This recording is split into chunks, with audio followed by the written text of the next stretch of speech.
Hi, and welcome back for another episode of Building Scale Models. My name is Steve Coates, and today I'm showing part one of the current build that I'm working on. This is a Gundam model from Bandai. This particular one is a Sazabi Verka. Verka stands for a gentleman who redesigned the kit into be a more detailed kit, and it's also what they call a master grade. Master grades are a highly detailed part. There's high grade and there's several other grades of Gundam models. You can look it up on Google, do a search on Gundam models. In fact, you can do a search called Gunpla, which basically translates to Gundam plastic models. So let's continue on. Opening up the box, you can see the sprues, and there are several pieces in here. The kit is very detailed. You know, the kits from Japan have no flash. Everything's very technically made. The instructions, shows all the different functions of the model. These models, Gundam models, are meant to be posable. All the joints and legs and elbows and knee joints and all that, all the parts are movable. Now the kit is also basically a snap kit. No glue is required. In fact, many people like these kits because you don't have to have glue. They all snap together, and once you put it together, you have a nice model. Of course, what I'm going to do, I'm going to be painting mine. Of course, everything's in Japanese, but you can get a gist and follow the instructions. Here you can see, the different. And this instruction shows you how you can set up the weaponry in different ways. This particular model comes with a sword, shield, guns, rifle, and you can pick and choose whatever weapon you want your model to be displayed with. Also, the kit comes with the ability to insert LEDs. Now, the LEDs here do not come with the kit; they're sold separately. But with this little attachment, you can light up the face here with the lens from the inside of the cockpit helmet here. Instructions have very nice details showing you each sprue, and as you see when I'm doing it, I always check off, make sure I have all the parts. And one of the things you notice here, it helps. It's got lettering for each of the sprues here, and you can look at that lettering and you'll see it on the sprue. Now, one of the things I use to help me help translate the instructions, I found an app for the iPhone here, Google Translate, where I can take a picture of the instructions here, and then from the picture I can swipe out the characters, and then it'll tell me right here translating what those characters mean. Here's another one, tells me. Now, it's not a perfect translation, but you can get a kind of gist of what it means. There's another one. Of course, there is online, I've seen resources where, let me go back, it shows what these different symbols mean. Here's the paint guide. Do the same thing, highlight this, and it tells me, kind of give me a description of what it is. Now, since I've been using this translate, I found that it gave me the ability to download a file, which I did, and what it did, it translated this at real time, so I don't have to do this swiping the picture, it comes in real handy. You can see the descriptions. Now, here's what the typical instructions look like for the assembly of a Gundam model, or actually from Bandai itself. The parts are labeled by a letter and a number. Now, the letter represents the sprue tree that this part's on. So on sprue labeled M, part number 11, and so 1610. And as you see on the sprue, it has the letter here M, and so you pull those parts off. Now, for Gundam models, like, and for basically all models, I don't cut close to the part itself. I leave a little where the sprue is attached to the part. These little nubs or gate parts are here. I leave a lot of room, and then I clean them up later. Now, here's a trick that I've learned from looking over how other people build Gundam models, and from other helpful websites, is people pre-assemble their Gundam together. Remember, this is a snap-tight model, and they put it together and get everything to fit, and then they take it apart again, and then they paint the parts. But one of the things is it becomes a pain to take the parts apart, because this being a Gundam model and snap-tight, the Japanese have engineered this so that when you put them together, it's pretty hard to pull them back out. So one of the suggestions that people do is that wherever you see where a post goes into the hole here, you go back and you cut the post part at a 45 degree angle here. And what this does is eventually, when you would put this back together, it's painted. Of course, I most likely will glue my parts back together. This will allow the parts to come apart easier, but you'll still have enough of the post here to still secure the piece into the other side. So here now I'm starting assembling the main body here.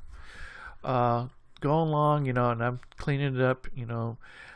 Everything's, all the plastics pre-colored, so like I said, you don't have to paint, but I am going to. And basically, everything will fit nicely. I'm just making sure what I'm doing here when I'm putting it together is to see if there's any seam lines to exposed. Now, for the most part, these kits, the seam lines are always hidden by other pieces. There are very rare occasions where you still see a seam line, but what I'm basically doing, I'm pre-assembling this part here, and I'm doing this in phases. I'll build this part. This is the torso, and I'll do the head, and do that all at one time, and then I'll take it apart, paint it, put it together, and build it as kind of like sub-modules, and you'll see why later. Here's just another view, looking at this, see if there's any obvious seam line that that I would have to fix or fill in or glue and fix, normal stuff that you do with a seam line.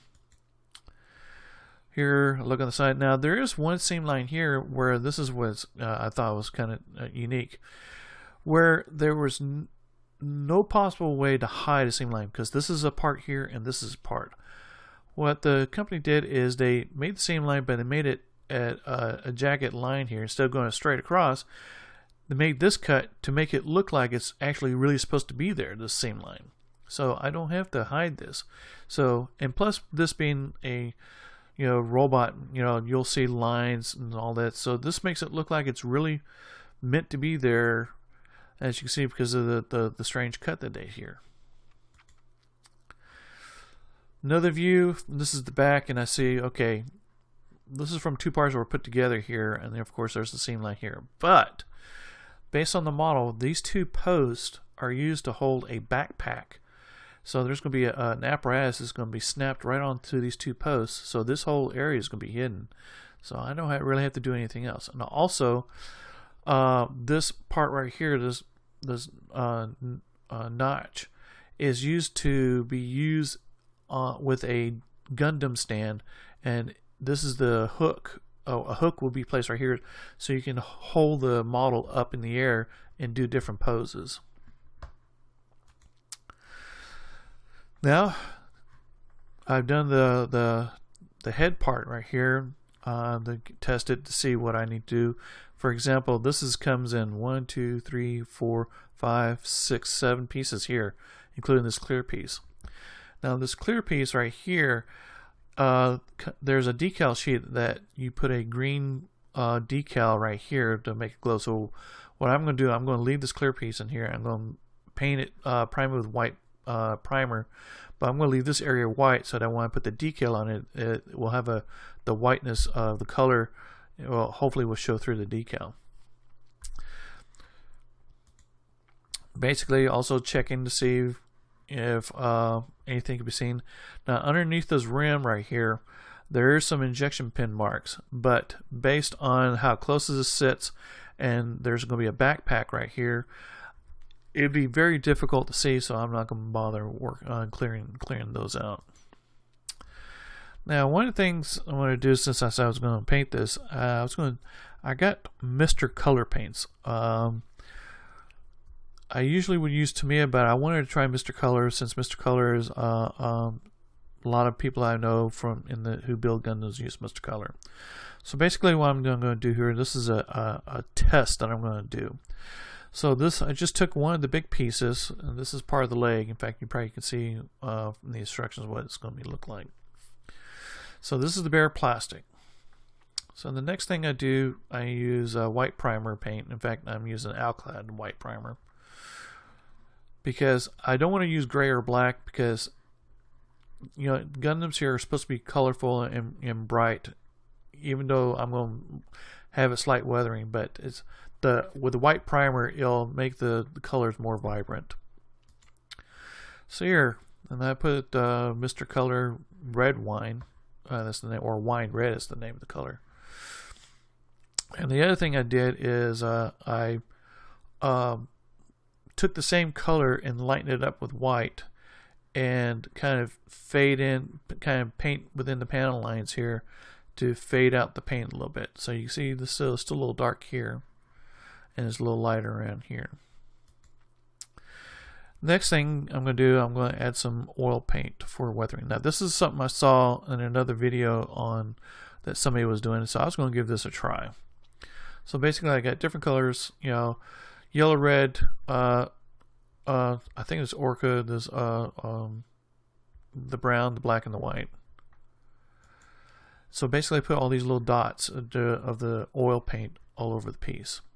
And then using the very damp, not very damp, a slightly damp brush, a wide brush with a turpentine, distilled odorless turpentine, I start wiping back and forth, up and down strokes, and you can see the colors kind of merged in and meshed in. And you can see the difference. Here's the same piece for the other leg, and you can see the difference here. And you can see the slight streaking, if you think about this, it's kind of like just a weathering, rain stain effect.